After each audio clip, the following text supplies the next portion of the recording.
Bonjour à tous, très ravi de vous retrouver pour cette édition de la mi-journée. Tout de suite, les titres. Le président Bassirou Diomaye Faye est à Banjul depuis ce matin. Une visite de travail et d'amitié qui entre dans le cadre de la consolidation des liens historiques et de coopération multiforme entre Dakar et Banjul.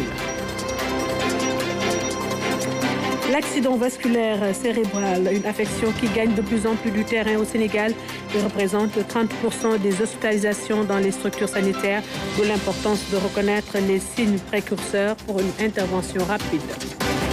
Et dans le journal des régions, nous irons à Tambacounda pour lever un coin du voile sur l'histoire des déplacés du parc national de Nyokolokoba, une mesure prise dans les années 70 pour préserver la biodiversité unique de la région, plus de 50 ans après. Que deviennent ces communautés? Élément de réponse dans ce journal.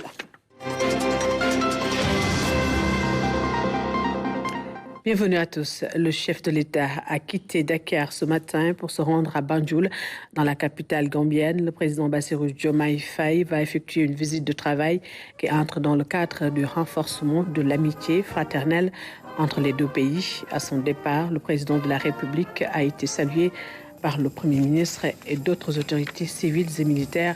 Le retour du chef de l'État est prévu cet après-midi. Le chef de l'État, Bassirou Diomaye Diakhar Faye, qui est arrivé à Banjul, nous y reviendrons au cours de cette édition. Voir le lycée sénégalais de Banjul retrouver son lustre d'antan, c'est le plus grand souhait des élèves et des agents qui y travaillent. Ce lycée créé dans les années 80 est aujourd'hui rattaché à l'Académie de Kaolack. Et c'est Abdoulaye Sinkari qui nous en parle. Au lycée sénégalais de Banjul, la distance n'a pas altéré l'amour du pays. Frédéric Diédhiou est bibliothécaire et il sera en première ligne pour l'accueil du président Bassirou Diomaye Faye. Je serai parmi les premiers qui vont arriver à l'aéroport. Ouais, parce que c'est un de mes projets. Ça, c'est impératif.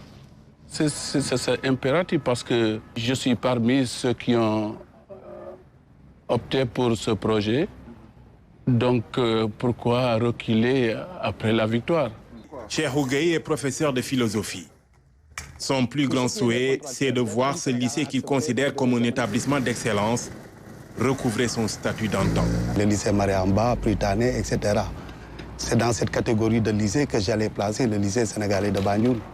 Parce que de toute façon, depuis quelques années, vous pouvez vous en rendre compte, nos résultats font partie des meilleurs résultats, pas seulement de l'Académie de Kaolack, parce que nous faisons partie de l'Académie de Kaolack, mais du Sénégal quand même. C'était un lycée de choix pour récompenser, entre guillemets, donc, les meilleurs agents en matière d'éducation. Et donc on les amenait ici et ils avaient certains avantages parce qu'un fonctionnaire qui sort du pays et qui est à l'étranger est souvent considéré comme un diplomate.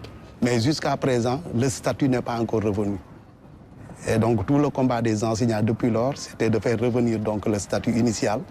Ces citoyens sénégalais vivant en Gambie attendent beaucoup du nouveau gouvernement. Le gouvernement doit travailler en priorité, c'est l'économie. L'économie et voir les différentes couches qui peuvent équilibrer l'économie du Sénégal. Refaire un peu le panier de la ménagère. On attend de lui beaucoup de choses. Par exemple, on veut diminuer le programme. Le programme est beaucoup trop chargé. Voilà. Et aussi, pour cette école, on veut rénover l'école. Parce qu'il faut savoir que cette école est en dehors du Sénégal.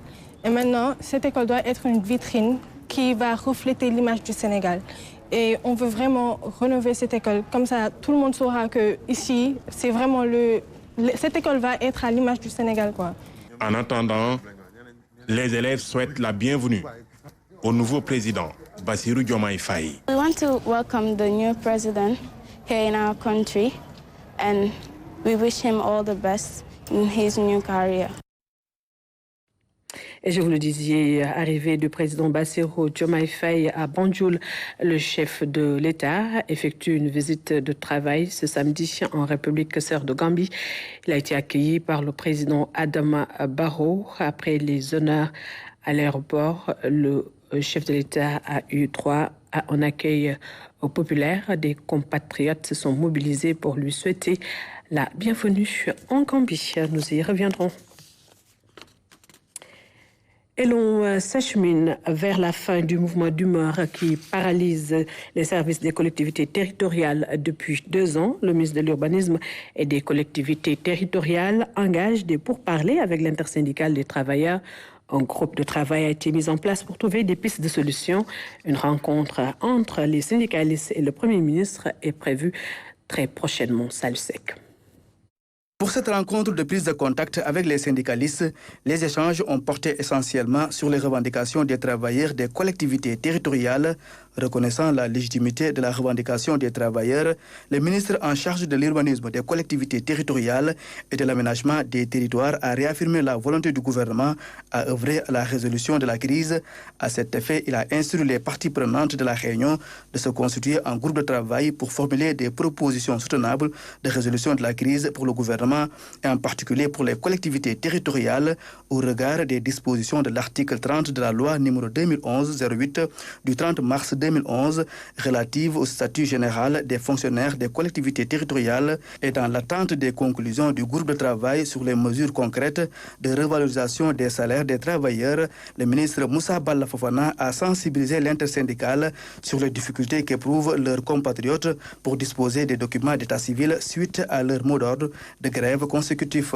Il a exprimé sa volonté de nouer des relations de partenariat avec les membres de l'intersyndicale afin de pouvoir améliorer les conditions de travail et d'existence des agents qui, selon lui, sont des acteurs incontournables dans cette mission de délivrance de services de qualité aux citoyens. C'est ainsi qu'ils ont partagé cette même détermination à s'allier et à travailler ensemble pour l'approfondissement de la décentralisation à travers notamment la mise en œuvre effective de la fonction publique locale et la construction de collectivités territoriales viables et porteurs de développement. Enfin, le ministre a informé de la disponibilité du Premier ministre M. Ousmane Sonko à recevoir l'intersyndicale dans les délais les meilleurs sur la base des propositions formulées par le groupe de travail. Et parlons de cette visite du chef d'état-major général des armées à l'hôpital principal de Dakar et à l'hôpital militaire de Ouakam. Le général de corps d'armée Mbaye Cissé a tenu à apporter soutien et réconfort aux frères d'armes blessés lors des opérations. Une visite qui lui a permis de s'enquérir de leurs conditions et de celles du personnel soignant. Moussa Mané.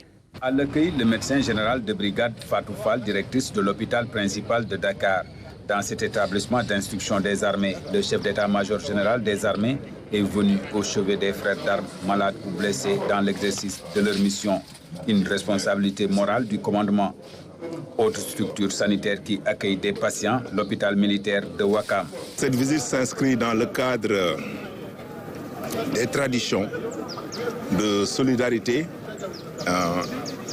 et de partage, mais aussi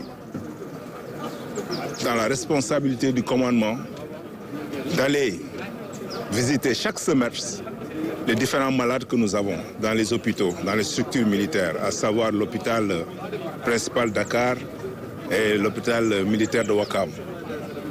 C'est l'occasion pour moi donc d'aller voir les malades, voir leurs conditions de prise en charge, m'assurer que tout se passe bien, leur amener les salutations de leurs camarades et les encouragements et leur apporter le soutien et le réconfort moral dont ils ont besoin.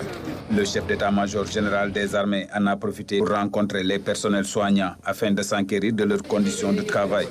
Occasion aussi pour visiter les unités de soins des malades. En profiter pour visiter les différentes infrastructures, comme ce matin je viens de voir l'unité de chimiothérapie qui est déjà fonctionnelle et qui reçoit beaucoup de monde depuis, comme vous le savez, la fermeture de l'hôpital Dantec.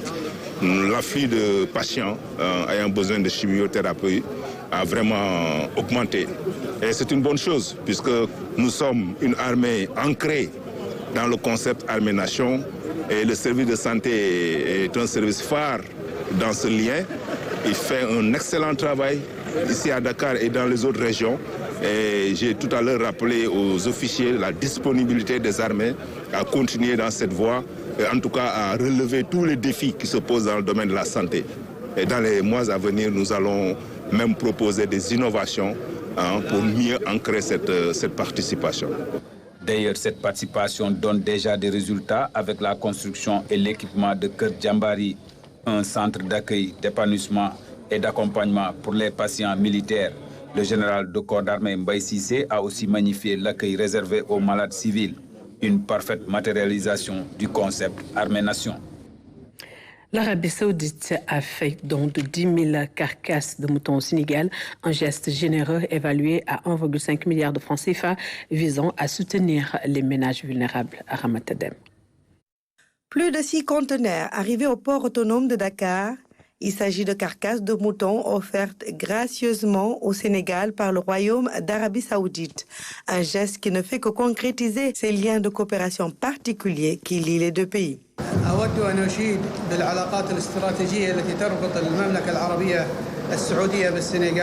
Il s'agit d'un exemple de solidarité entre le Sénégal et le Royaume d'Arabie Saoudite qui vise à renforcer les relations de coopération que durent depuis 62 ans et ce, dans de nombreux domaines.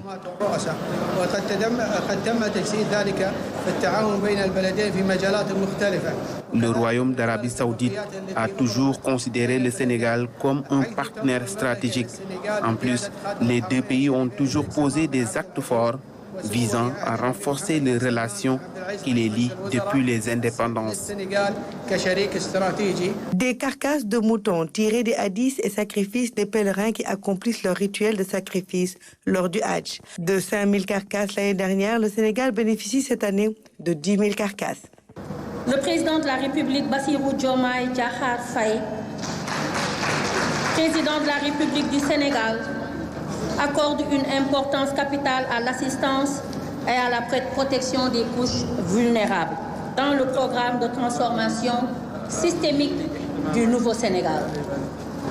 Permettez-moi, en ma qualité de ministre de la Famille et des Solidarités, d'exprimer au nom du gouvernement du Sénégal et en mon nom propre ma profonde gratitude au Royaume d'Arabie Saoudite pour ce don exceptionnel de 10 000 pièces de moutons provenant du Hajj de 2023 d'une valeur marchande estimée à 1,428 milliard de francs CFA.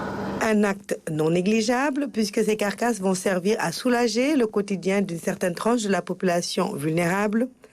Le ministère de la Famille et des Solidarités va procéder très prochainement à la distribution de ces carcasses de moutons aux ayants droit. Et au chapitre santé, parlons de l'AVC, l'accident vasculaire cérébral, qui est la première cause de handicap chez l'adulte et représente 30% des hospitalisations. Ce tueur silencieux affecte désormais toutes les tranches d'âge. Les spécialistes mettent l'accent sur l'importance cruciale de reconnaître les signes précurseurs pour une intervention rapide. Reportage Fantabachi. Unité de soins intensifs neurologiques de l'hôpital Fann, des patients en phase aiguë de l'AVC admis en réanimation. Ici, on prend des patients qui sont instables et qui font des affections qui font des AVC qui sont gravissimes ou sévères. La majeure partie, c'est des malades qui ont des troubles de la conscience ou des troubles de la vigilance et qui nécessitent une surveillance continue. Cette phase critique de l'AVC est très fréquente chez les malades. Mais qu'elle soit grave ou modérée, l'accident vasculaire cérébral nécessite une rapide intervention. Vous ne devez pas perdre de temps. Chaque minute que vous perdez en fait quasiment des millions de neurones. Et quand vous perdez des millions de neurones, malheureusement, après, vous risquez d'avoir de grosses séquelles. Nous luttons contre tout facteur pouvant entraîner la survenue d'une ischémie secondaire. On gère son état hémodynamique respiratoire et infectieux, parce que c'est une des complications également que nous retrouvons. L'AVC n'épargne aucune tranche d'âge et affecte de plus en plus de jeunes et de moins jeunes. Toutes les couches sociales sont touchées. Et donc, comme toutes les couches sociales sont touchées et que vraiment on ne sait pas qui aura cette maladie ou pas, en termes de chiffres, une personne sur 6 aura un AVC. Donc vous voyez que la probabilité d'en faire vraiment est très importante. C'est un jeune de 37 ans donc, qu'on a hospitalisé pour un AVC grave. Donc au niveau d'un AVC ischémique Donc il y a un caillot qui a bouché une artère au niveau de la tête et qui a entraîné un AVC. Les causes sont diverses, les symptômes communs. Le jeudi 11 avril,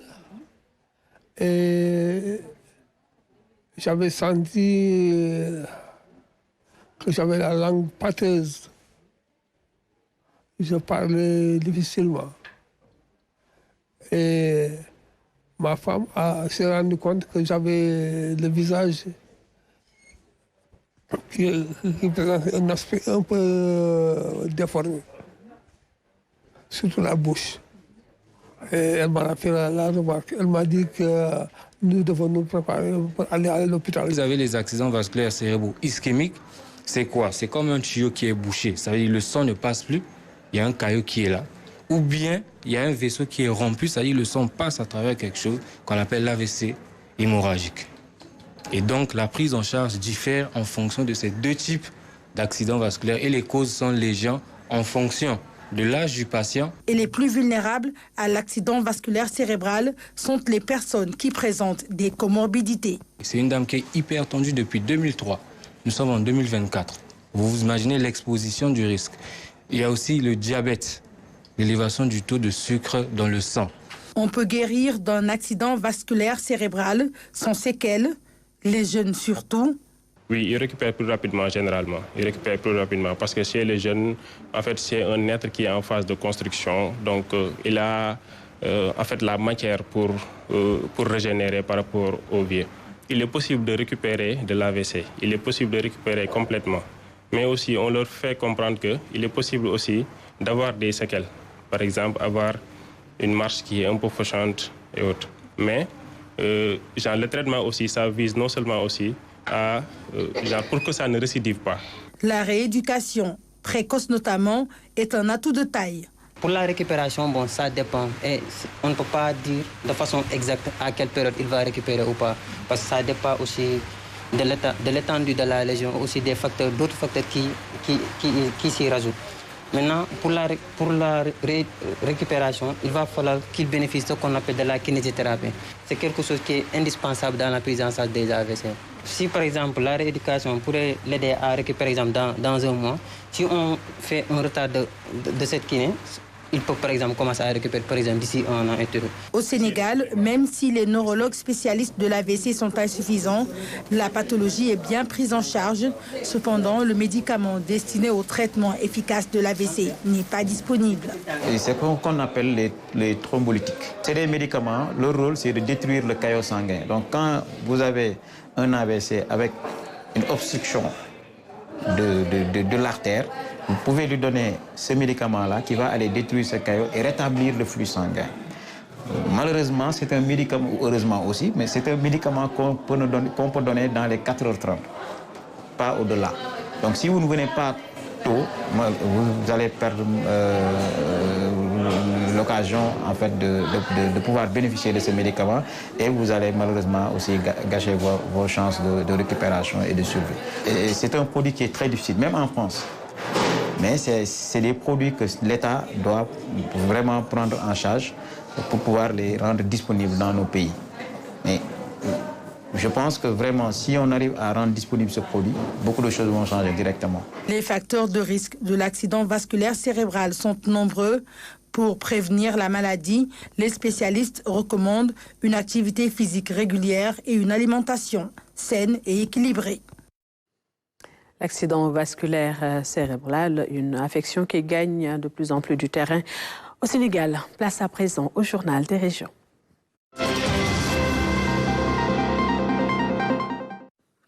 Et pour démarrer cette deuxième partie, évaluation des résultats scolaires à Kaolack, occasion pour les acteurs du monde éducatif de faire également un état des lieux, des infrastructures, des difficultés ont été soulignées, des mesures préconisées pour améliorer les conditions d'enseignement et d'apprentissage. Claire Diop. Revue annuelle conjointe du secteur de l'éducation et de la formation ici à Kaolack. La rencontre a mobilisé autorités administratives, locales et parties prenantes. Le rapport de performance a été présenté. Le principe de gestion a axé sur les résultats en vigueur. Un certain nombre de constats et faits. D'abord, c'est la désertion des filières scientifiques et mathématiques. On a remarqué que, sur ce plan, l'indicateur associé à ce volet, fréquentation des filières scientifiques et mathématiques par nos élèves, cet indicateur n'a pas été atteint. D'abord, nous constatons qu'il n'y a pas beaucoup d'élèves dans les séries et filières scientifiques et mathématiques, mais aussi ces séries et filières scientifiques et mathématiques ne sont pas assez nombreuses au niveau du territoire académique. C'est notamment les séries S1, série S2, série S3 et autres. À ce niveau, la réflexion est lancée. Aussi des mesures stratégiques orientées vers la promotion de l'enseignement des mathématiques et des sciences. La première initiative que nous avons prise, c'était le projet Pépinière de talent, qui consiste à identifier et détecter les élèves talentueux qui ont un profil mathématique et scientifique certain. On les encadre à travers des cours de soutien, des cours de renforcement, à travers des renforcements via le numérique, etc., etc. On accompagne leurs enseignants, on met à la disposition de ces élèves une batterie d'exercices en mathématiques, en sciences physiques, en SVT, de manière à faire de ces élèves des talents qui pourraient demain être de bons compétiteurs pour l'académie lorsqu'il y a les concours nationaux qui sont très compétitifs et qui révèlent la qualité des systèmes éducatifs régionaux. Autre fait majeur souligné, la question des infrastructures. La carte scolaire de l'inspection d'académie de Kaolack, c'est 3325 structures avec beaucoup de manquements. Ici à Kaolack, les infrastructures ont des problèmes pour durer, pour tenir face à l'usure du temps. C'est que la plupart des infrastructures scolaires qui sont là, qui sont pour l'essentiel construites un peu avant les indépendances ou d'autres juste après les indépendances, alors ce sont des infrastructures qui actuellement sont devenues très vétustes. Je vais parler simplement de quelques cas. C'est le cas du CM Moussa Ndiaye, qui est actuellement dans un état de délabrement très avancé. Il y a l'école élémentaire El Hadj Seydou Ndaw, Ibrahima Seydou Ndaw. Il y a l'école Gambetta, il y a le lycée El Hadj Amir Khan, plus tant d'autres. C'est pourquoi nous pensons qu'une fois que nous aurions terminé l'état des lieux des infrastructures, nous allons convoquer une grande réunion, un forum. Un forum régional sur les infrastructures scolaires. La tenue d'une telle rencontre sera déterminante. Le lieu se veut un cadre de concertation intervenant dans le système éducatif. La synergie dans les actions est prônée pour un meilleur maillage au service de l'éducation ici à Kaolack. Apix SA a procédé à l'inauguration de la plateforme de l'investissement Centre-Ouest de Saly. Il s'agit d'un centre de services regroupant les structures d'appui et d'accompagnement des investisseurs après Ziguinchor et Saint-Louis. Thiès étrenne ainsi la troisième plateforme au grand bonheur des investisseurs locaux. Fatimata Banelba. La plateforme de l'investissement Centre-Ouest de Saly est logée en plein cœur de la station balnéaire. Elle a pour vocation de valoriser le potentiel de développement économique régional, en plus d'être un espace d'accueil et d'accompagnement du secteur privé local. Implantée à Saly-Portudal et fonctionnelle depuis le mois de décembre 2023, elle a permis la création de près de 214 GIE et répertorié plus de 45 projets dans la zone, d'un volume d'investissement de près de 684 milliards. La plateforme Centre-Ouest de Saly a permis de répertorier, tenez-vous bien, pour la première fois 684 milliards 839 millions 122 571 francs CFA. Ce bon place la région de Thiès premier en termes d'investissement direct étranger au Sénégal pour l'année 2023. En 2022, vous étiez deuxième avec 16,51%. Aujourd'hui, vous occupez la première place grâce aux nombreuses réalisations qui ont été faites. Depuis 2019, 12 guichets mobiles de formalisation et de services aux investisseurs ont été réalisés dans différentes localités du Sénégal ainsi que dans la diaspora. Sur les 5 prévus, Thiès abrite la troisième plateforme de l'investissement après Saint-Louis et Ziguinchor. Je voudrais à cet effet féliciter la SAPCO, à travers elle le directeur général, notre ami Souleymane Ndiaye, pour avoir été la première agence à rejoindre la plateforme en attendant l'installation très prochainement du bureau de mise à niveau, de la CEPEX, de la DPME, du FONGIP, de la DER et du FONSIS, ainsi que des administrations compétentes, des administrations partenaires qui sont déjà avec nous au niveau de Dakar. Par cette plateforme, la région de Thiès s'affirme comme une région aux potentialités économiques importantes, incontournables dans le développement du pays. Notre région, la région de Thiès, avec ses potentialités et ses investissements structurants, ambitionne d'être le premier pôle économique du Sénégal. Notre région, comme je l'ai dit, est une zone de production horticole, industrielle, minière, sans oublier ses atouts touristiques et halieutiques. Elle s'impose de plus en plus comme la première plateforme logistique et de services au vu de nos réalisations aéroportuaires, autoroutières, portuaires et ferroviaires. En marge de cette cérémonie d'inauguration, le directeur général de l'APEX et sa délégation ont fait une visite des magnifiques plages de Saly, restaurées grâce à l'ingénierie de l'APEX, ce qui a permis à la ville de Saly de retrouver le charme d'une des plus belles stations balnéaires de l'Afrique de l'Ouest. Et je vous le disais, dans les titres, dans les années 70, à Tambacounda, une vingtaine de villages ont été déplacés du parc national de Nyokolokoba. Cette mesure visant à préserver la biodiversité unique de la région avait alors été accompagnée par l'État du Sénégal pour faciliter la transition des populations. Tidiane Sissé nous plonge dans les récits de ces communautés déplacées. Badi, Nyongani, Damantan, Nyemenike. La liste n'est pas exhaustive. Ces villages qui sont situés aujourd'hui au bord de la route nationale 7 ont la même histoire. Ils étaient tous installés dans le parc national de Nyokolokoba. C'est au début des années 1970 qu'ils y ont été déguerpis par l'État du Sénégal. À l'époque, cet homme avait 15 ans. Ils ont amené des camions pour nous prendre les bagages, quoi. Donc il y a d'autres qui ont des vaches où ils ont marché pour rejoindre ici, quoi. Et avant d'arriver ici, on ne connaissait pas ici. On a trouvé, ils ont coupé les arbres, mais ils ne sont pas déracinés, quoi. Lorsqu'on est venu, on te dit, bon, là c'est ta maison, parce qu'ils ont fait des bornes, quoi. Quand l'État a décidé de nous déguerpir, nos parents nous ont demandé à moi, à Malamine Soirée et Djonkunda Sissé de venir voir si réellement on pouvait vivre ici. Après cette mission d'inspection, nos parents ont accepté de venir vivre ici. Menace de la faune, de la flore, braconnage. Voilà quelques-unes des raisons qui ont poussé l'État du Sénégal à les déguerpir. Mais à Nyongani, on a toujours la nostalgie du parc. Les techniciens disaient que il n'y avait pas compatibilité que les animaux et les hommes vivent ensemble dans un parc national. Qu'il faut sortir ces populations-là pour qu'on puisse vraiment mieux sauvegarder ce parc-là. Autant le parc était habité par la population, et le gouvernement a pris une décision de nous déguerpir là-bas en 1976 pour éviter d'agrandissement et contre le braconnage. Autant il y avait 22 villages dans le parc. Et je possède quelques villages. Il y a Nyongani, Badi, Soukuto, Damantan, Djamveli. Mais actuellement, il n'y a plus de villages. Il n'y a que des postes de contrôle. Ce qu'ils ont dit, c'est le parc. Mais nous, on aime là-bas, on aime là-bas. On aime là-bas parce que là-bas, la terre est très bien, parce que nous sommes des paysans. Parce que là-bas, il y a beaucoup de rivières.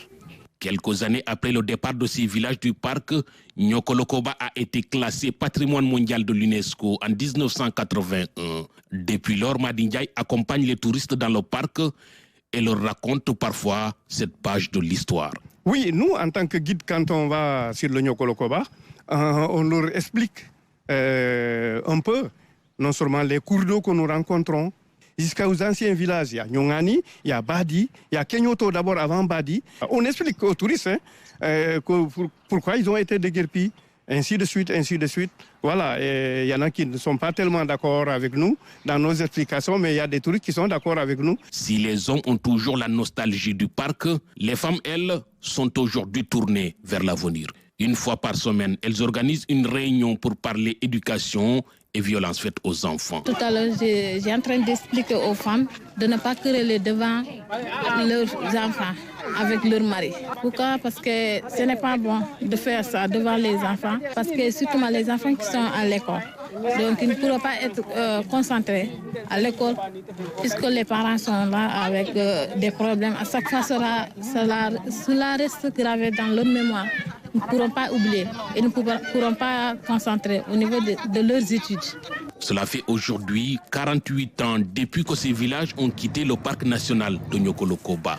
En dépit des péripéties de la vie, ils ont fini de s'installer et de s'adapter dans leur nouvelle localité, mais comptent toujours raconter cette page de leur histoire pour qu'elle ne tombe pas dans l'oubli. Et voilà, c'était tout pour cette édition de la mi-journée. Merci à vous de l'avoir suivi. Je vous retrouve tout de suite après pour l'édition en Wolof. Bon après-midi à tous.